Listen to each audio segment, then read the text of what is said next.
with us, saying that they're a quasi-judicial board, and by meeting with us, they may have to recuse themselves of any issue that comes before them. What are you in office for? They refuse to meet with us. We're not going to have our next speaker come up. Rob, are you here?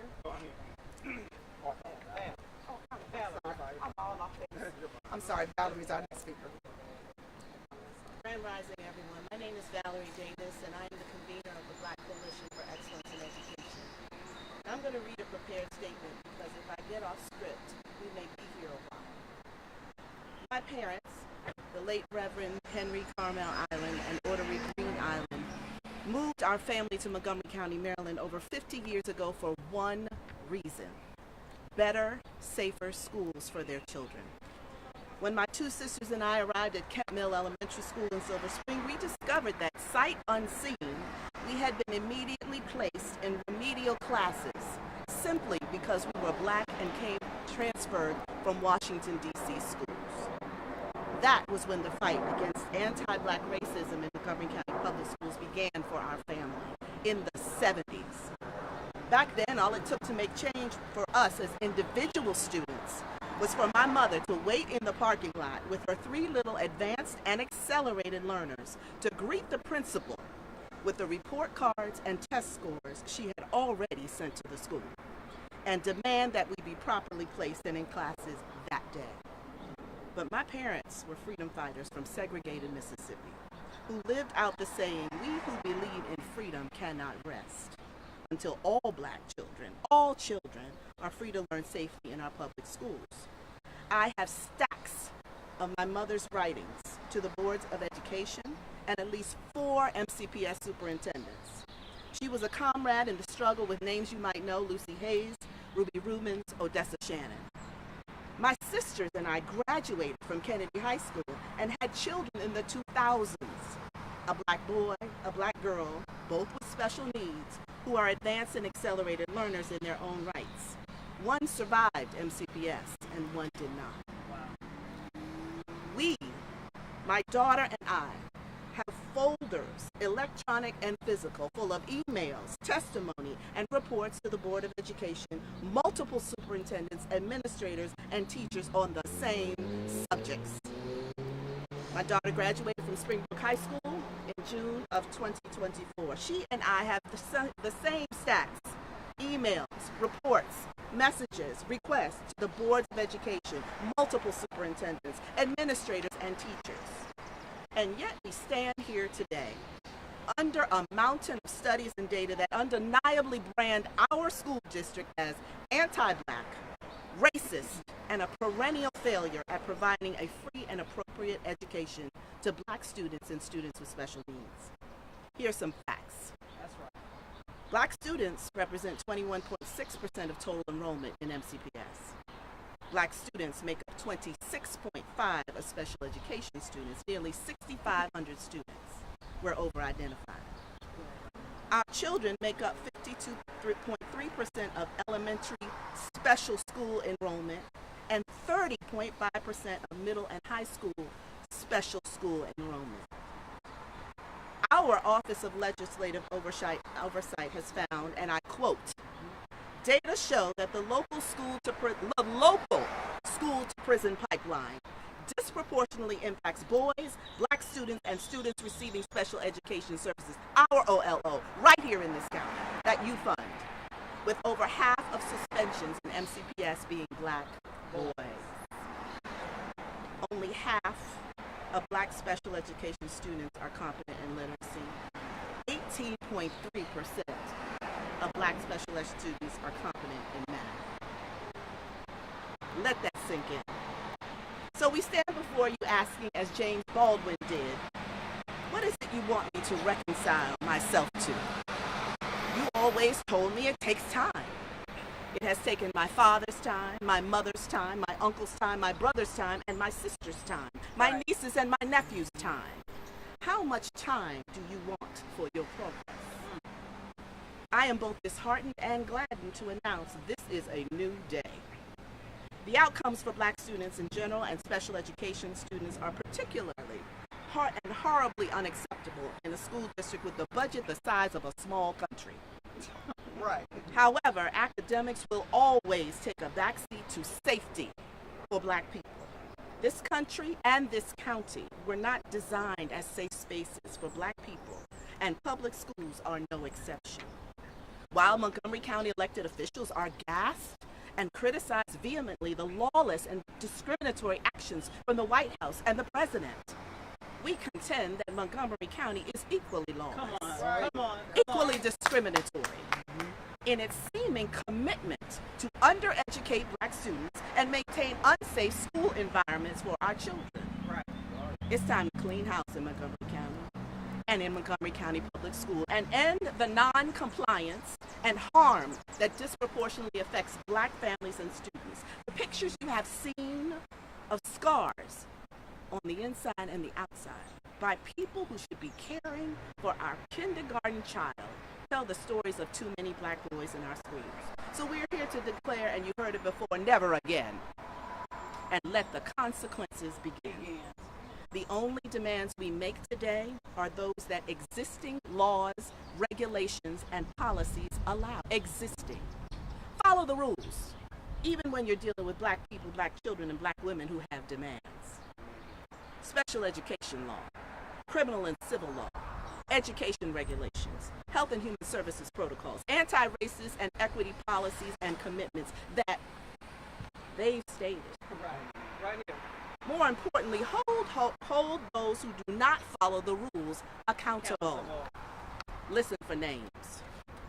MCPS Central Office administrators, starting with the superintendent, the chief of schools, and his associates, like Donna Redmond Jones, and Chief of Security and Compliance, Marcus Jones. School principals who fail to report incidents, as has been presented here, and are even now, this day, looking to cover up facts, rewrite history, and prevent transparency in the cases of the families who support it. The Black Coalition for Excellence in Education is unique in two very important ways. First, we are the only educational equity organization in Montgomery County that is unapologetically focused specifically on improving outcomes and experience for Black students. And secondly, we are the only Black-led, Black-focused advocacy organization that is able to take political stances because we are not shackled by IRS tax exemption. What this means for the families we serve and the leaders who seek to serve us is we have no limitations on telling the truth about anti-Black racism and caste in Montgomery County, and we can serve Black families without limitation. What that means for all students in Montgomery County is that our work lifts them all, because when Black people rise, all people rise. That's true. We will call a thing a thing when it comes to anti-Black racism, non-compliance, lawlessness, and we will use the very same legal system, hear me, the system of laws that our people fought to enshrine to secure the safety and educational freedom of our children, and we won't take long to do it. So as I close, in the words of the great Auntie Toni Morrison, how hard it is and how necessary it is for us to become and remain humans. That means a lot. It means not giving in to the comic book version of who we are, not giving in to all this medieval rhetoric. It means not doing that. We, they, the Board of Education, the county executive, know deep down what's right and what's true and what's needed. We got to get there. We just have to. Thank you, Valerie. Before you leave today, I encourage you to look at these signs that are so illustrious and paint our history that we're not that far from. We might not be physically lynching people, but we're lynching people. We might not be doing things the way they did it then, but it still continues, but in a more systemic way. It's a very smart tactic. And what a privilege for me to be able to take vacation time and be here today. What a privilege. Imagine if I got paid to do the right thing, what a privilege that would be. These people are getting paid. What's the top salary in MCPS? $300,000 a year? $300,000 a year. What a privilege to get paid to do the wrong thing. So many times you go to people and they'll say, well, that's not what we do. We can't do anything about it. So you mean to tell me it's okay for you to fund the school to prison pipeline? Because that's what you're doing if you back MCPS. We have reports stating that that's what they do. You mean to tell me it's okay? Our governor says he is committed to ending childhood poverty. Kids that can't read, kids that can't do math, what's going to happen to them? They're going to end up poor. This goes beyond the Board of Education. This goes beyond the Board of Education. Non-compliance, that's a federal law. You have to abide by the IEP. We're going to move on to our next speaker, Aisha with the Black Physicians Network. Yeah. Come on, Aisha. Thank you so much. Hello everyone, my name is Aisha and I represent the Black Physicians Healthcare Network located here in Montgomery County. We're here today because Black students, especially those in special education, are being failed and harmed by a system rooted in anti-Blackness. As a healthcare professional, I know that trauma in childhood becomes long-term health issues. We cannot allow these children to suffer in silence. That's why we're here stepping in. Our network is ready to connect families with Black doctors, therapists, and mental health support because healing must start now. We demand action, accountability, and justice for every child affected. Thank you. We are happy to hear that there will be a culturally competent response. There are no Black problems with non-Black solutions. Thank you for that. Our next speaker is going to be Rob Stubblefield, BACC. Thank you. You know, as Tiffany mentioned, the site where we're standing was where 2 Black men were lynched in Montgomery County. That just shows the anti-Blackness that permeates not just our schools, but this very society. To the family who had their son abused by a person in authority, we're here to let this family know that we love you and that your son is loved and your son is worthy of love and dignity and respect. How your child was treated was and is totally unacceptable. But this is unfortunately not surprising. I speak here not only as an organizer with BACC and the Black United Front, but as someone who has the unfortunate designation of being a Black alum of the Montgomery County Public School systems, because the anti-Blackness and ableism that permeates has only gone from bad to worse. Let's be clear. This should not be surprising to anyone at all, because Black children, especially Black boys who become Black men, are always perceived as older and more aggressive for engaging in typical child-teenage behavior. That's right. And when children, especially Black boy children, go through something this traumatizing, it sets them back.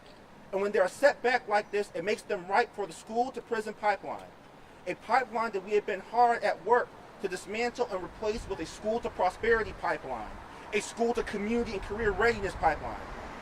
People who do this to children have no business in the schools or in the community and need to not only be held accountable to the highest extent possible, but be treated as the pariahs they are. The school board and MCPS staff must be held accountable. What is interesting to me is how, despite repeated entreaties by the community, despite providing an action plan with experts to avoid and prevent situations such as these, we have been completely ignored or given lip service. What is very telling is how some on this very council, this so-called august body, who claim to be progressive and can speak the same talking points, have allowed this under their watch. If you fail to provide the leadership now to protect our children, then how can we expect you to provide this leadership in a new position? The answer, of course, is no.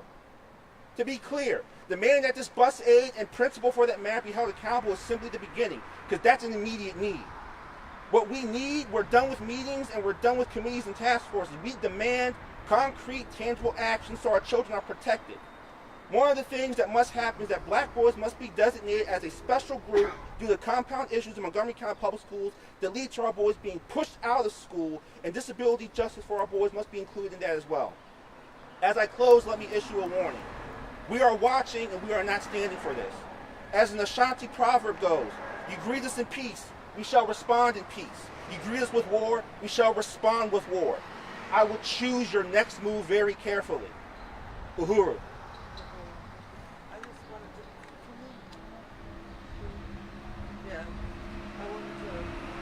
So my name is Rabitha Moses. It's spelled R-A-B-I-T-A-H, and we want to let the mother know that we support her. I am a national delegate for DSA, and I'm also with the New Black Panther Party and the Silver Spring Justice Coalition Mental Health Committee. And we are not surprised as to what's going on in Montgomery County Public Schools with the black students. And a society, what Nelson Mandela once said, a society is measured by how it treats its children. And we can see around us how the elected officials have ignored, turned blind eye, and the Board of Education has gone silent. This should not be occurring, especially with disabled children and black children.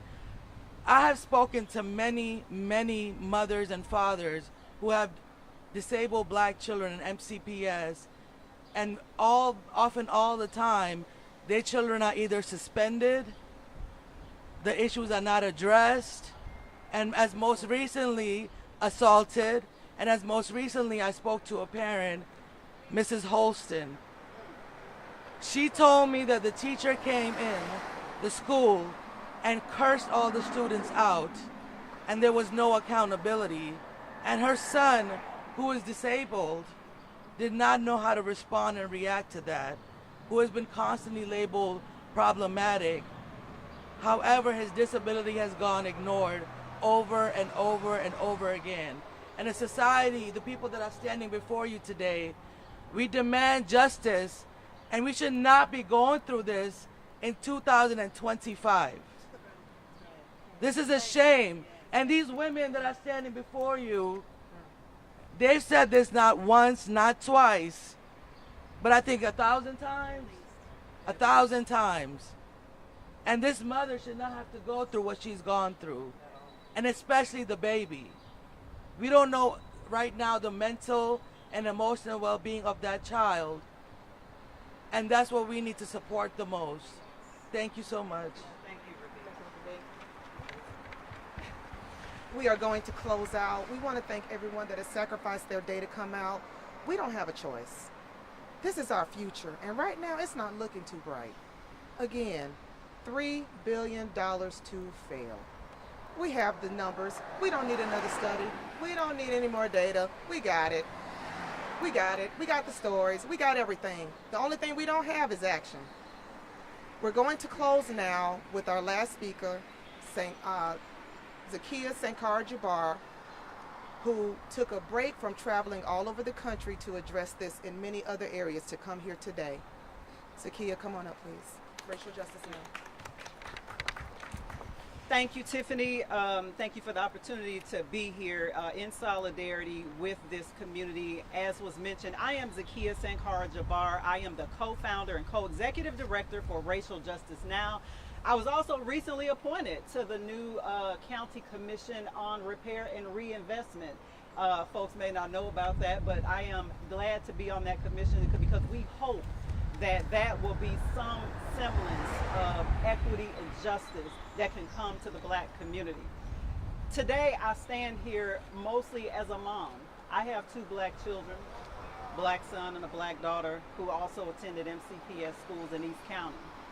And I can tell you, based on my experience, both professionally, because as a professional, I do this work. I co-founded the organization of Racial Justice Now because of my own experience as a mother with my own son.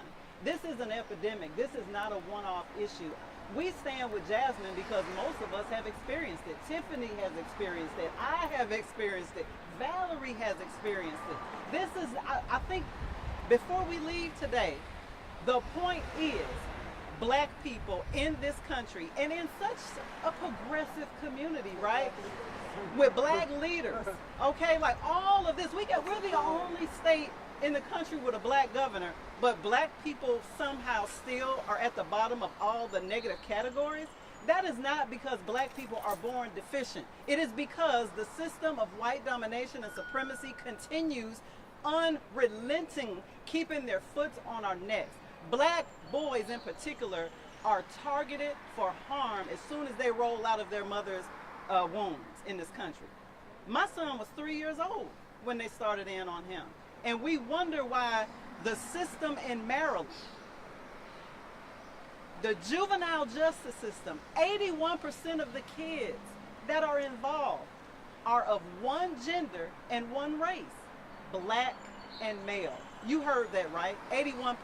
Let me tell you, Montgomery County, in this region, in this state, in this country, that has absolutely nothing to do with justice. What you call is, this is a continuation of eugenics and a continuation of social control. This was used as a form of social control in the 18 and 1900s. Now we use mass incarceration, the police, judges, and bars and criminals and people that lock up our children and criminalize them as young as 6.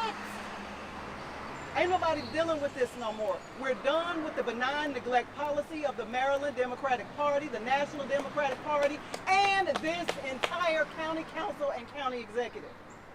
I'm going to leave today with what we're calling for. There's several items. But before I do that, over a year ago, my organization met.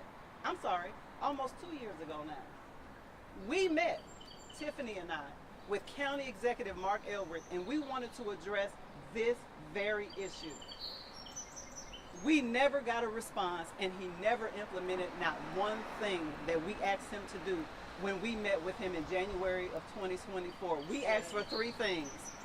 Black boys are overrepresented in this county in suicides. Did the residents of this county know that black boys have the highest suicide rates in this county for the entire state of Maryland? Did y'all know that? That's true. That's accurate. The county executive was aware of it, and so was the Montgomery County Public Health Department. Can we ask them why there has not been a task force and why they have not done a damn thing on it? And we got a 6-year-old just 2 weeks ago getting his behind whipped and beaten in school and on the bus by adults, and we wondering why they're killing themselves when they turn 12? This is a problem right here in this county. We're watching these kids be locked up. Black boys are the most incarcerated in this county. We're tired of it. We're not going to continue to send strong emails. We're going to continue to escalate in terms of nonviolent direct action. We want to end to benign neglect in Montgomery County. We want to end to you ignoring the historical and contemporary traumas of black people in this damn county. Now, number 1, the county executive and the county council, we demand that the board meet with the Board of Education and require proof via formal reports and hearings that every MCPS employee and contractor and collaborating agency and the union has followed existing law, policy, regulations, memorandums of understanding, contracts, and guidelines regarding the delivery of special education services and the protection of protected classes, especially black folks. Okay? Racial equity, student discipline, adult conduct, ethical behavior, and community engagement. These are all the areas that they have to be held accountable for. We have to make sure that the current laws and policies of this county is enforced. You know what? Before I read number 2, isn't it weird that this county has a racial equity and social justice policy that nobody follows? But they don't do anything. Number 2, enforce and disclose publicly to the fullest extent allowable by law, meaningful and student protective consequences and accountability measures for staff who fail to comply, engage in illegal or unethical misconduct, or violate students and the family's rights. Launch an independent audit and investigation into MCPS, and with a special focus on their special education practices and a special focus on race and gender, particularly what's happening with black students globally and black boys in particular, okay? Adopt mandatory anti-racist with a focus on anti-Blackness, trauma-informed, and disability-centered reforms across all schools, including preventative and restorative actions and community engagement as required by existing policy. Just enforce the damn policy. Number 5, provide full public transparency on student outcomes, restraint and seclusion incidents, and staff training. Number 6, require the Chief of Security and Compliance, who happens to be our former police chief, Lord have mercy, to engage as required with community members and organizations to update the Memorandum of Understanding with the Montgomery County Police Department and how they deal with our kids in these schools in ways that support the compliance with special education law and anti-racist, dealing with anti-Black policies, best practices. Designate, and this is the main one here, number 7. Designate Black students. Now this is the number 1 demand here. Designate Black students as a priority special population. We should have been special from jump. Supported by the work of existing Board of Education committee here chaired by County Council member Will Jawando and I believe co-chaired by County Councilwoman Kristen Mink, who represents District 5, where a lot of this anti-Black racism in MCPS schools is happening. And with that, that's it. I will read a quote from my co-executive director at Racial Justice Now. This quote is important from Hashem Jabbar. He says, MCPS has made it clear time and time again that African American students are last class students and citizens to them. They are abused and physically harmed. They come there to be ultimately accepted, but they're overlooked. The news reports over the years have been consistent. Parents should be aware of this reality within Montgomery County, Maryland, and be open to all other educational options, policies, and eventually even starting our own private school if we have to. Thank you. That's it. Thank you all. Any questions? I guess we should ask. Media got any questions? Anybody? I don't know who. I know these 2 guys are media. Questions? You guys haven't heard anything back from the Board of Education or superintendent or? We received like a benign email from the ombudsman, but not directly. I don't believe we've heard directly from the superintendent yet. We have not heard directly from the superintendent, but we did receive a benign response email from the County Board of Education ombudsman. Any other questions? Good. All right. Thank you all. Thank you all. Y'all staff? Who you with? Yeah, we're in with OLO. Yeah. Oh, okay. Yeah, we gave you all a shout out. Thanks for the research y'all doing, the work you're doing.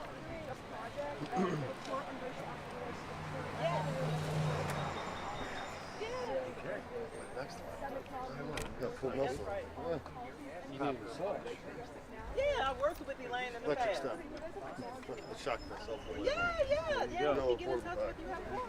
Absolutely. Yeah. I am on. I closed my LinkedIn page. You can reach me though through. Just take down my email. ZSJ.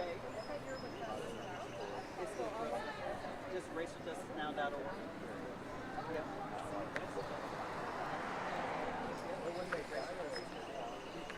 And Elaine knows me well. Racial Justice Now has an Instagram, and you can follow Racial Justice Now. You can inbox me there. Absolutely. What's your name so I can look out for you? Rihanna.